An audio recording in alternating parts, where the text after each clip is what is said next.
kita di dalam pelaksanaan dan penyelenggaraan ibadah haji.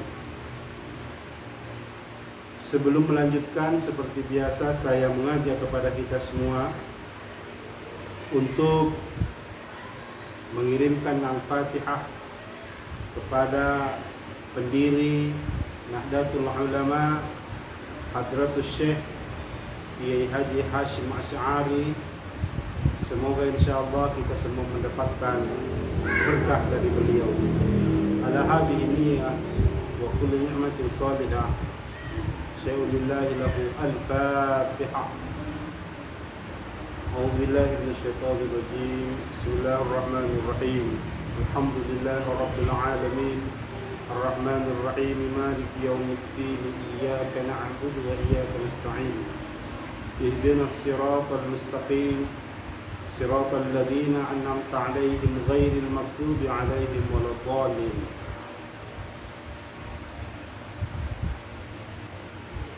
Para pemirsa netizen Gorontalo yang dirahmati Allah Subhanahu wa taala, pada edisi kelima kali ini kita akan membicarakan step selanjutnya, tahapan selanjutnya kajian fikih haji komprehensif kita, yaitu kita berbicara tentang persoalan istita'ah dalam haji dan umrah. Ini menjadi menarik perbincangan tentang istita'ah ini sebab banyak persepsi-persepsi atau pandangan-pandangan berkaitan dengan kemampuan istita'ah di dalam berhaji dalam kehidupan kita sehari-hari, sehingga ini bisa menjadi salah satu referensi untuk kita semua di dalam rangka nanti menilai tentang apakah seseorang itu bisa disebut sebagai istita'ah atau sudah memenuhi kriteria istita'ah di dalam melaksanakan ibadah haji maupun ibadah umrah. Pemirsa netizen yang dirahmati Allah Subhanahu wa taala, secara bahasa istita'ah itu adalah kemampuan, yaitu kuat atau sanggup. Hal ini misalnya bisa ditemukan, kalimat ini bisa disebutkan di dalam kitab Al-Munawwir atau buku Al-Munawwir yang dikarang oleh Ahmad Munawwir. Kemudian istita'ah haji dan umrah itu berarti adalah kemampuan atau kuasa untuk melaksanakan ibadah haji atau umrah, sehingga secara istilah istita'ah adalah kemampuan fisik, kemampuan harta, dan kemampuan seseorang pada waktu tertentu yang hendak mengerjakan haji atau umrah. Pengertian ini memberikan pemahaman kepada kita bahwa istita'ah atau mampu di dalam berhaji maupun berumrah, dalam pengertian ini mencakup tiga hal, yaitu kemampuan fisik, yang kedua adalah kemampuan harta, dan yang ketiga adalah kemampuan dari aspek kesempatan seseorang untuk melaksanakan ibadah haji maupun ibadah umrah. Ini bisa dilihat di dalam kitab Al-Majmu' Syarh Al-Muhazzab yang dikarang oleh Syekh Muhyiddin An-Nawawi. Dasar hukum atau dasar legitimasi kata-kata istita'ah di dalam Al-Quran, yaitu di dalam Al-Quran surah Ali Imran, Allah Subhanahu wa taala berfirman, walillahi 'alan nasi hajjul baiti man istata'a ilaihi sabila wa man kafara fa innallaha ghaniyyun 'anil 'alamin. Yaitu mengerjakan haji adalah kewajiban manusia terhadap Allah bagi orang-orang yang sanggup mengadakan perjalanan ke Baitullah. Barang siapa yang mengingkari kewajiban haji ini, maka sesungguhnya Allah Maha Kaya dari semesta alam. Pemirsa nutisan yang dirahmati Allah Subhanahu wa taala, yang kedua adalah hadis dari Rasulullah sallallahu alaihi wasallam yang diriwayatkan oleh Daruqutni. Haddatsana Hashim an Yunus anil Hasan qala lamma nazalat hadhihi al-ayah walillahi 'alan nasi hajjul baiti man istata'a ilaihi sabila qala rajulun ya Rasulullah mas sabil qala az-zadu war-rahila rawahu Daruqutni. Artinya adalah Imam Ahmad meriwayatkan, kami diberitahu oleh Hashim dari Yunus dari Al-Hasan, katanya ketika turun ayat walillahi 'alan nasi hajjul baiti man istata'a ilaihi sabila, maka datanglah atau ada seorang laki-laki yang bertanya, ya Rasulullah, apa yang disebut sebagai sabil? Walillahi 'alan nas hajjul baiti man istata'a ilaihi sabili. Ilaihi sabila. Apa yang dimaksud dengan sabil di situ? Rasul menjawab, yang dimaksud dengan sabil atau jalan di dalam ayat ini yaitu bekal dan kendaraan.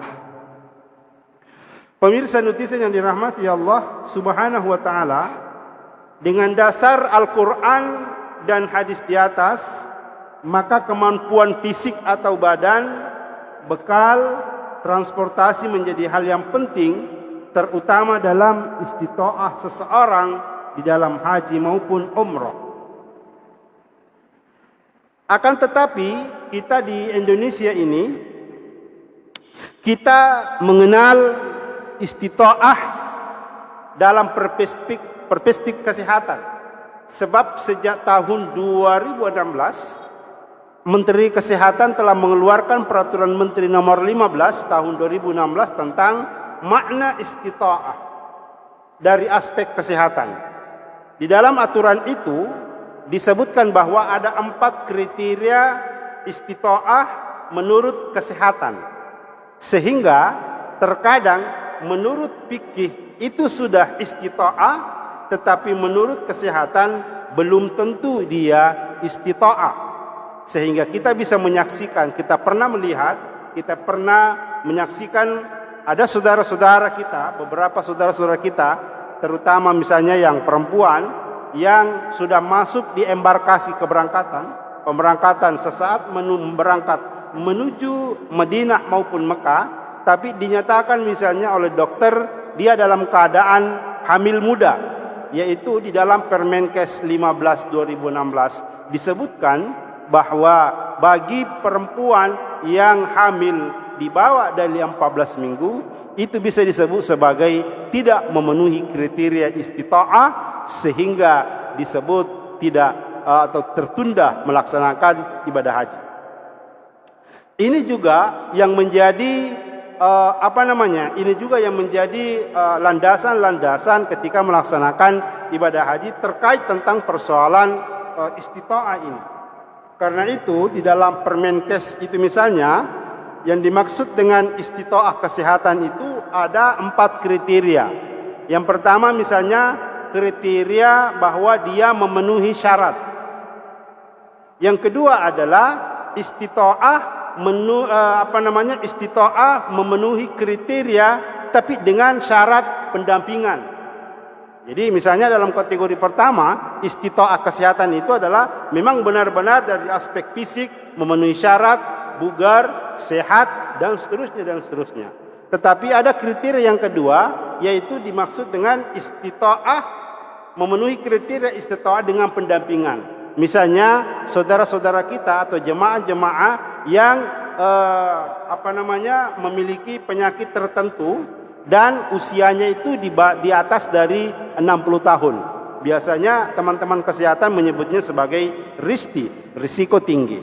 Nah, ini juga adalah yang tidak bisa dinafikan bahwa istita'ah itu tidak hanya dilihat dari aspek fikih misalnya, tetapi istita'ah juga dalam aspek kesehatan.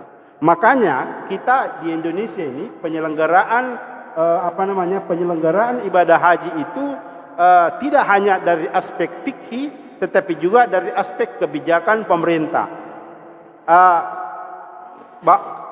Kenapa? Karena memang haji ini salah satu prinsipnya adalah G2G, government to government. Artinya ada kesepakatan antara pemerintah Indonesia dan pemerintah Arab Saudi terkait dengan penyelenggaraan ibadah haji.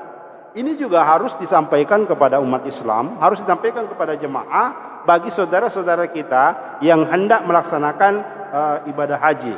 Nah, pertanyaannya mungkin adalah bagaimana kalau dari aspek fikih memenuhi syarat istita'ah, lalu kemudian dari aspek kesehatan tidak memenuhi kriteria istita'ah. Nah, bagaimana dengan ayat tentang walillahi 'alan nasi hajjul baiti man istata'a ilaihi sabila wa atimmul hajja wal umrah lillah. Kerjakanlah haji dan umrah karena Allah Subhanahu wa taala. Nah, kita di dalam kaidah usul fikih biasa disebut sebagai al-amru lil wujub. Artinya setiap perintah itu menunjukkan sebuah kewajiban. Nah, kita memaknai bahwa kewajiban itu adalah sebuah dosa besar atau dosa ketika kita tidak melaksanakan. Nah, bagaimana misalnya dengan ketentuan jemaah-jemaah dari aspek misalnya fikih dia memenuhi syarat kesehatan, memenuhi syarat istita'ah, tetapi dari aspek kesehatan itu tidak memenuhi syarat sehingga dia dibatalkan pemberangkatannya. Nah, ini kembali bahwa haji ini secara umum juga menyangkut tentang kemaslahatan. Nah, karena itu kriteria yang ketiga misalnya yang dimaksud dengan istita'ah di dalam kebijakan pemerintah kita, terutama dari Kementerian Kesehatan, ada yang dimaksud dengan kriteria memenuhi syarat sementara. Nah, siapa mereka? Tentu mereka yang mempunyai penyakit, tetapi diasumsikan masih boleh untuk dilakukan asistensi pendampingan yang kira-kira di dalam jangka waktu tertentu itu boleh dia sehat sampai memenuhi kriteria sebelum masa keberangkatan hajinya. Nah, ada memang khusus kriteria yang keempat yang memang tidak masuk dalam kriteria istita'ah. Siapa mereka? Misalnya jemaah-jemaah yang dari aspek kesehatan mungkin dia mempunyai misalnya di peraturan itu disebutkan istita'ah kesehatan itu misalnya dia mempunyai penyakit yang memang tidak bisa sembuh lagi atau penyakit-penyakit yang dikhawatirkan mewabah, menular. Misalnya juga penyakit-penyakit disebutkan di situ misalnya jantung koroner stadium 4, kemudian diabetes mellitus stadium 4, apalagi gagal ginjal, gagal jantung, amnesia akut, kemudian apalagi banyak di situ diterangkan tentang istita'ah, kriteria istita'ah yang memang betul-betul tidak memenuhi syarat. Nah, ini makanya dengan demikian jemaah haji jemaah haji ini yang tentu yang masa-masa waiting list, yang masa-masa menunggu, perlu memperhatikan dari aspek kesehatan, tidak hanya dari aspek ilmu manasik, tidak hanya dari aspek kecukupan harta, tetapi juga kondisi kesehatan juga itu harus dijaga dan dipelihara sampai batas waktu keberangkatan mereka. Sebab kita di Indonesia ini penyelenggaraan ibadah haji cukup ketat. Jadi jangan kita menganggap bahwa sepanjang saya memahami ilmu manasik, kemudian sepanjang saya punya uang, punya harta dan sebagainya, itu langsung otomatis bisa berangkat. Itu tidak seperti itu. Nah, karena memang ada kriteria-kriteria. Misalnya ada penyakit yang dia ketergantungan obat, ketergantungan alat-alat kesehatan. Nah, ini juga bisa saja diponis oleh kesehatan sebagai tidak istita'ah. Nah, bagaimana dengan pandangan saya, pandangan pribadi saya menganggap bahwa fikih haji ini, pemahaman haji komprehensif ini tidak hanya berkaitan dengan pendapat-pendapat ulama zaman dulu, tetapi juga bisa kita sebut bahwa istita'ah kesehatan juga adalah merupakan bagian dari syarat istita'ah yang harus dipenuhi oleh para jemaah haji. Nah, ini penjelasan tentang misalnya tentang istita'ah. Nah,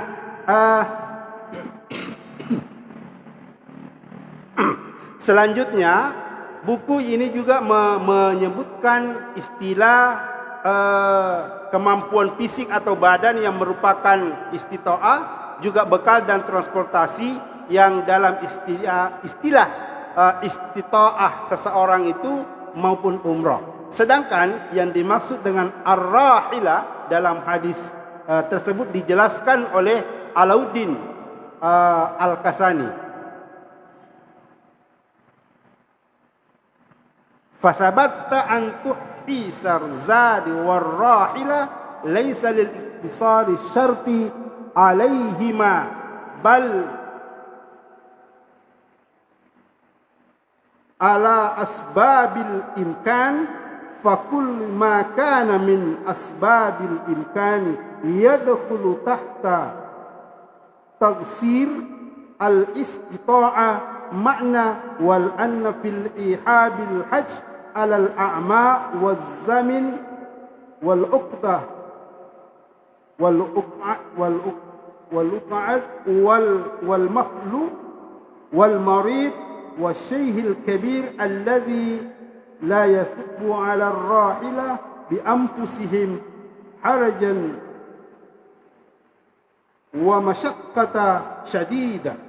Jadi diterangkan oleh Alauddin Al-Kasani bahwa bekal dan kendaraan bukan untuk membatasi syarat atas keduanya, akan tetapi memperhatikan alasan yang memungkinkan karena semua hal itu menjadi sebab mungkin masuk di dalam tafsir atau pemahaman tentang istita'ah secara makna. Oleh karena itu, kewajiban haji atas orang buta, penderita penyakit kronis, orang lumpuh, orang sakit, orang tua yang tidak dapat duduk di atas kendaraan dan terdapat kesulitan yang luar biasa. Ya, jadi ini juga adalah merupakan pandangan-pandangan ulama-ulama dahulu, bahwa ternyata juga sudah ada sinyalemen bahwa ulama-ulama dulu juga menyebut bahwa istita'ah juga itu terkait tentang dengan kemampuan kesehatan seseorang. Karena di sini disebutkan penderita penyakit kronis, itu juga termasuk di dalam kriteria istita'ah. Sedangkan makna al-zadu pada hadis sebelumnya, ada tadi hadis yang diriwayatkan oleh Daruqutni, itu menyebut hadis sebelumnya, apa yang dimaksud dengan al-zad, yaitu seluruh perbekalan untuk dirinya, keluarga yang ditinggalkan. Jadi semua ulama menyatakan bahwa orang yang tidak memiliki kemampuan finansial maka tidak boleh melaksanakan atau menyelenggarakan ibadah haji maupun umrah. Nah, ada yang menarik di sini. Ada yang menarik yang disebutkan oleh Imam Malik di dalam kitab Fiqh Ibadah, disebutkan bahwa annahu la yalzamuhul hajj bidainin walau min waladihi idza lam yarjul wafa. Jadi Imam Malik menyebutkan bahwa termasuk kategori tidak istita'ah di sini adalah orang-orang yang berhutang, meskipun utang itu berasal dari anaknya. Ini adalah salah satu qaul pendapat dari Imam Malik. Jadi berhutang. Jadi berutang untuk melaksanakan ibadah haji maupun ibadah umrah disebutkan oleh Imam Malik itu tidak termasuk dalam kategori istita'ah. Tetapi ada hal yang menarik juga yang kami ingin sampaikan, bahwa dalam kitab Muntaha Al-Iradah menyatakan bahwa wala yasiru man la yamliku dzalik mustati'an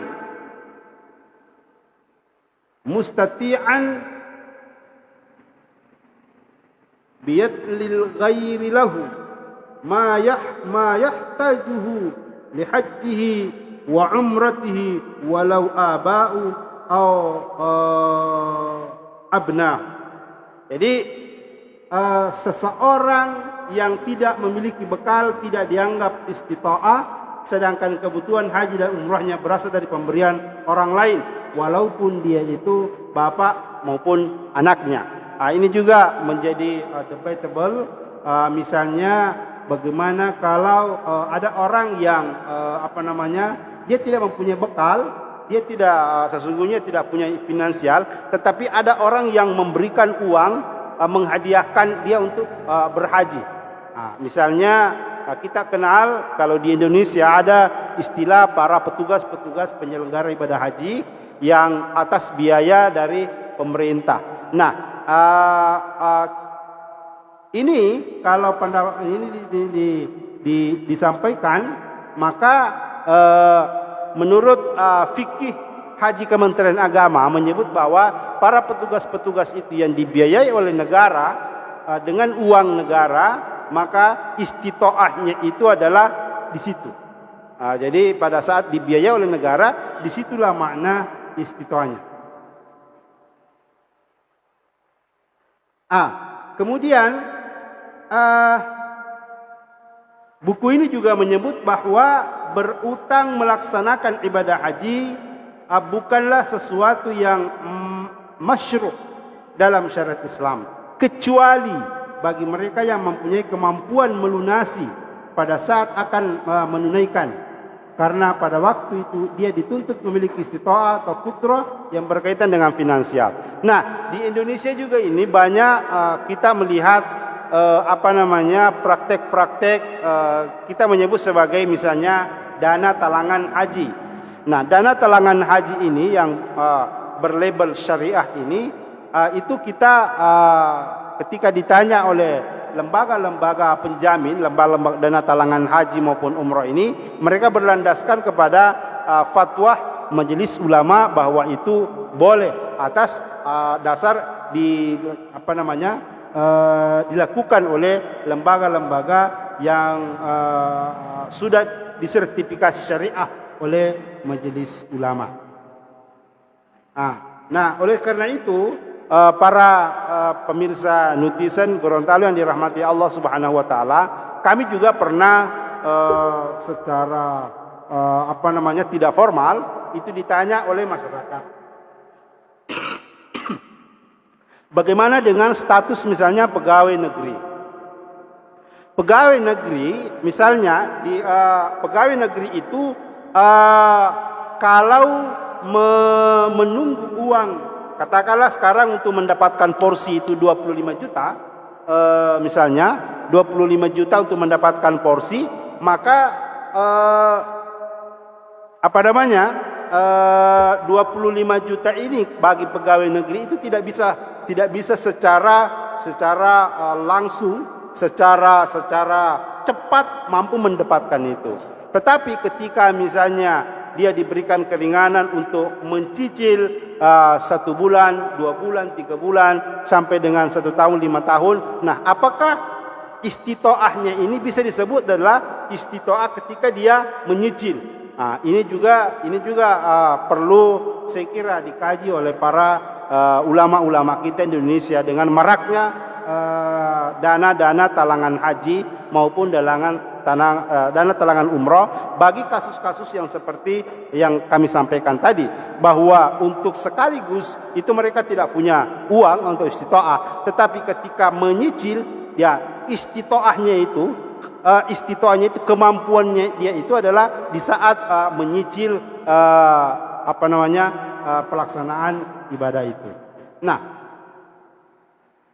kriteria istitoah dalam bekal ini memang menjadi perhatian atau pusat perhatian para ulama terkait dengan melaksanakan ibadah haji. Sebab apa?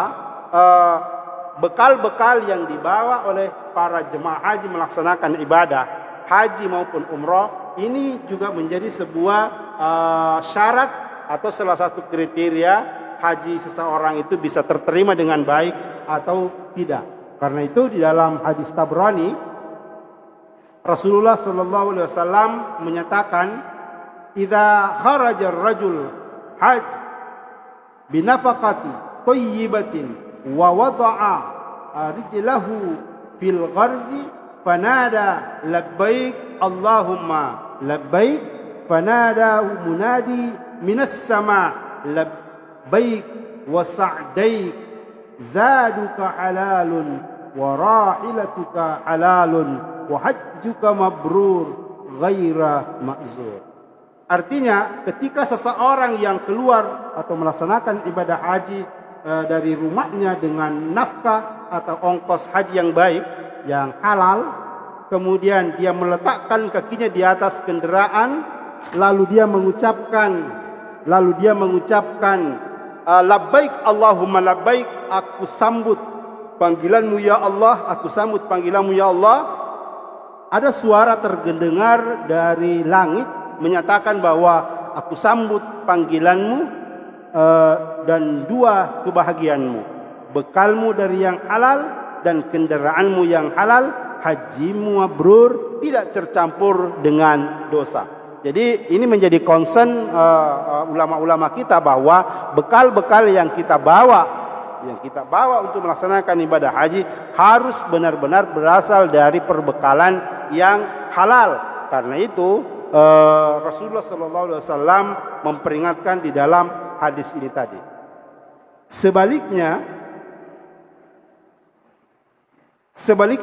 wa idza kharaja ar-rajul bin nafaqatil khabitha fawada'a rijlahu fi gharzi fanada labbaik Allahumma labbaik nadahu munadi minas sama. Jadi kalau ada orang yang keluar dari rumahnya melaksanakan ibadah haji, lalu dia menyebut labbaik Allahumma labbaik, labbaik Allahumma labbaik. Nah, di langit juga menyebutkan la labbaika wa la sa'daika. Tidak ada panggilan bagimu dan tidak ada kebahagiaan bagimu. Kenapa? Karena la labbaika wa la sa'daika zaduka haramun wa nafaquka haramun wa hajjuka ghairu mabrur. Karena apa? Perbekalanmu berasal dari harta yang tidak halal atau dia haram, kemudian hajimu adalah haji yang tidak mabrur. Nah, jadi bekalmu bekal dari hartamu itu haram, nafkahmu juga haram, hajimu juga tidak diterima. Nah, oleh karena itu ini menjadi sangat-sangat penting untuk para jemaah haji untuk betul-betul memperhatikan sumber harta, sumber penghasilan yang dibawa untuk dijadikan melaksanakan ibadah haji maupun ibadah umrah. Nah, secara umum itu kita akan melihat ikhtilaf atau pendapat-pendapat ulama tentang istitoah. Imam Malik itu berpendapat bahwa istita'ah itu bagi yang sanggup berjalan kaki, maka tidak perlu berkendaraan dan sudah termasuk itu mampu. Apabila dapat mencari nafkahnya selama dalam perjalanan dan pelaksanaan hajinya dengan berusaha bekerja walaupun dengan bantuan lain serta tanpa meninggalkan biaya yang orang lain yang cukup bagi keluarga yang ditinggalkan. Jadi keras juga ini. Imam Malik menyebut bahwa seseorang itu yang penting dia sudah mampu berjalan dengan berjalan kaki, tidak perlu dinaik kendaraan, itu sudah mampu. Kemudian apabila dapat mencari nafkah selama dalam perjalanan, jadi selama dalam perjalanan dia bisa mencari nafkah dan tidak perlu tanpa meninggalkan biaya cukup bagi keluarga yang ditinggalkan. Itu sudah istita'ah. Jadi ternyata kalau ini yang dipakai betul-betul berarti selama ini banyak kita ini dalam kehidupan sehari itu sebenarnya sudah disebut sebagai orang yang istita'ah benar-benar. Sebab apa? Ada orang misalnya yang sudah punya mobil tapi belum berhaji. Ada orang yang sudah mempunyai rumah yang besar tapi belum berhaji. Ada orang yang punya penghasilan yang banyak tertentu tapi belum berhaji dan alasannya adalah katanya belum istita'ah. Kalau pendapat Imam Malik ini disebutkan bahwa yang penting dia mampu, selama dia mampu berjalan dengan kaki, tidak perlu naik kendaraan, dan dia mampu mendapatkan bekal selama perjalanan dan tidak pusing ada yang ditinggalkan di rumahnya ke keluarganya, maka dia sudah istita'ah. Artinya dia sudah wajib melaksanakan ibadah haji. Ini luar biasa ya.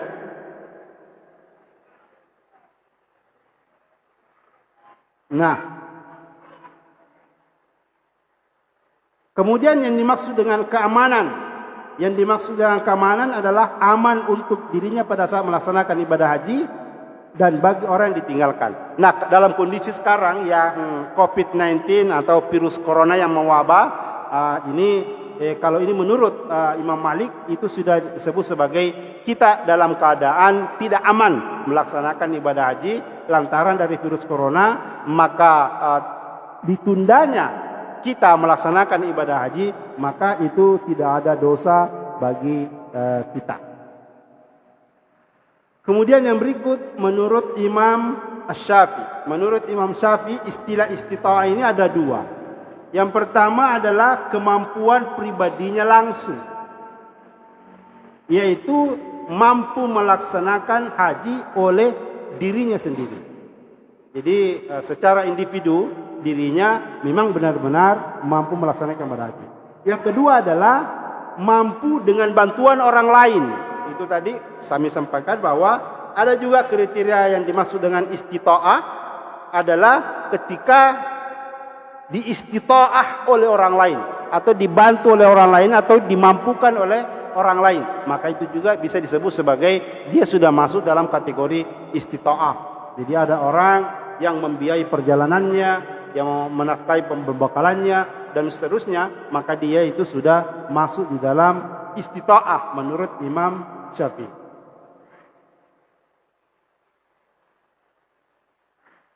Selanjutnya perlu disampaikan di sini adalah seseorang melaksanakan ibadah haji dengan biaya orang lain karena mengharapkan jasa, seperti penuntun orang buta atau petugas haji dapat dikatakan sebagai orang yang istita'ah, orang yang mampu melaksanakan ibadah haji apabila dianggap cakap dan mampu melaksanakan tugas tersebut. Nah, kami sudah sampaikan tadi bahwa petugas-petugas ibadah haji itu bisa disebut sebagai orang yang istita'ah atau orang-orang yang sudah mampu melaksanakan ibadah haji. Karena apa? Dia memiliki kecakapan ilmu, kecakapan keterampilan di dalam rangka menuntun atau membantu memberikan pelayanan kepada para jemaah haji.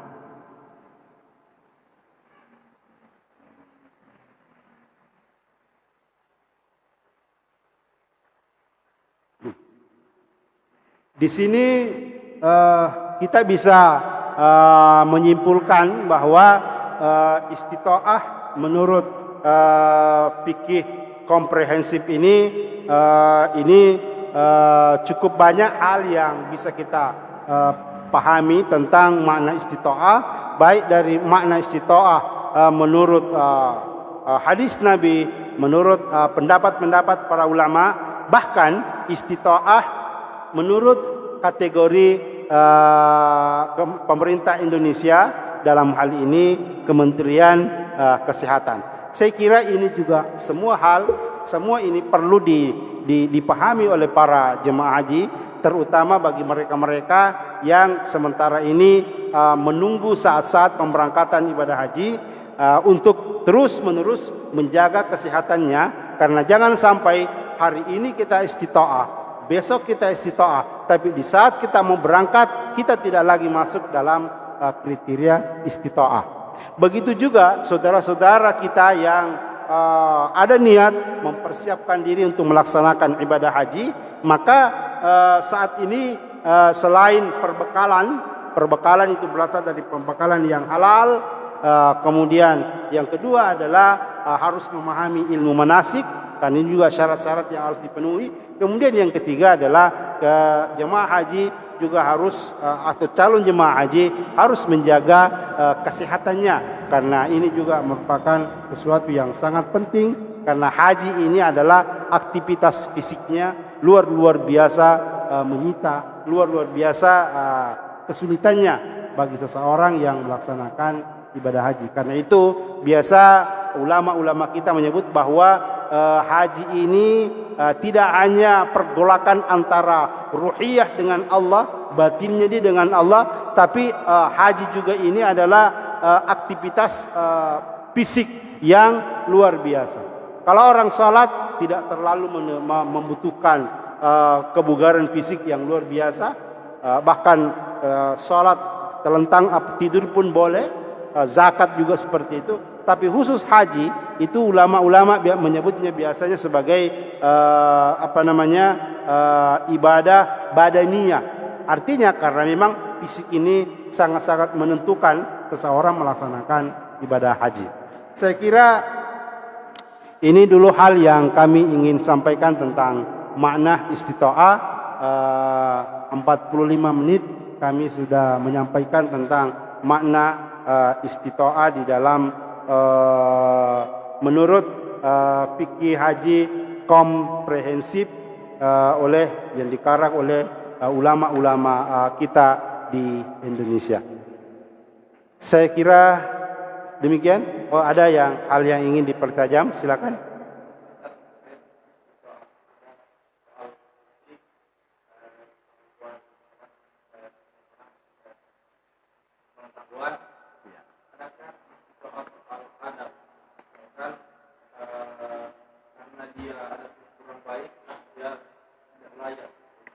Ya.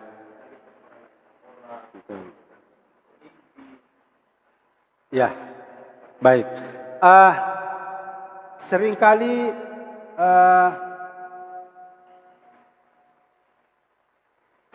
misalnya kita mendengar bahwa saya belum mau berhaji, mungkin karena perilaku saya belum bagus. Saya belum mau melaksanakan ibadah haji, ibadah salat karena saya belum bagus akhlaknya. Nah, ulama-ulama kita itu menyebutkan bahwa dengan meningkatnya aktivitas ibadah itu diharapkan akan berimplikasi positif dengan perilaku seseorang. Karena itu misalnya salat tanha 'anil fasya wal munkar, mencegah untuk melakukan keburukan. Kemudian haji itu misalnya dengan haji ini itu bisa diharapkan nanti, karena kriteria mabrur haji itu adalah ada perubahan sebelum dan sesudah dia melaksanakan ibadah haji. Tapi kalau seseorang mengatakan bahwa nantilah saya berhaji setelah sifat saya bagus betul, tidak lagi melakukan ibadah dosa. Nah, saya kira ini sampai kapanpun orang itu, kalau dia berpandangan seperti itu, sampai kapanpun dia tidak bisa melaksanakan ibadah haji.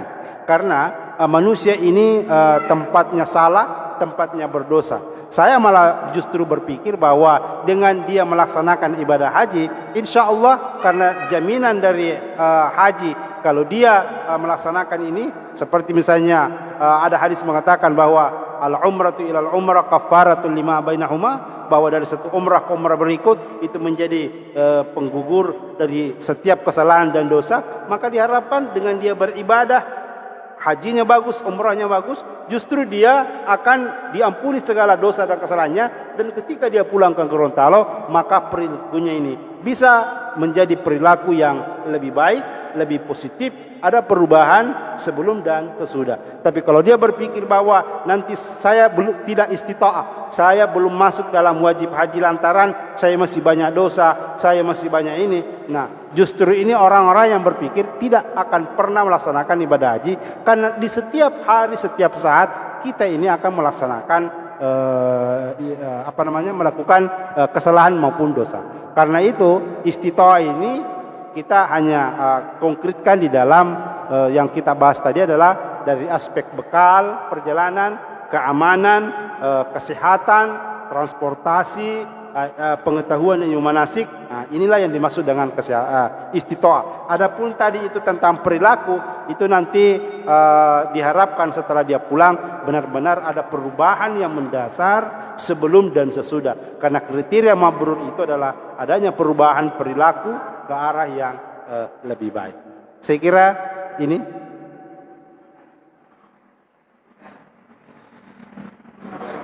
Oh ya, ya silakan. Iya.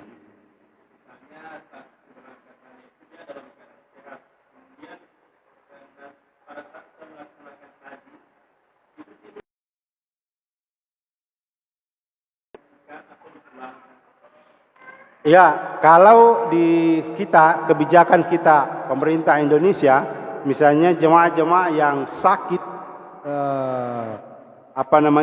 sakit sementara melaksanakan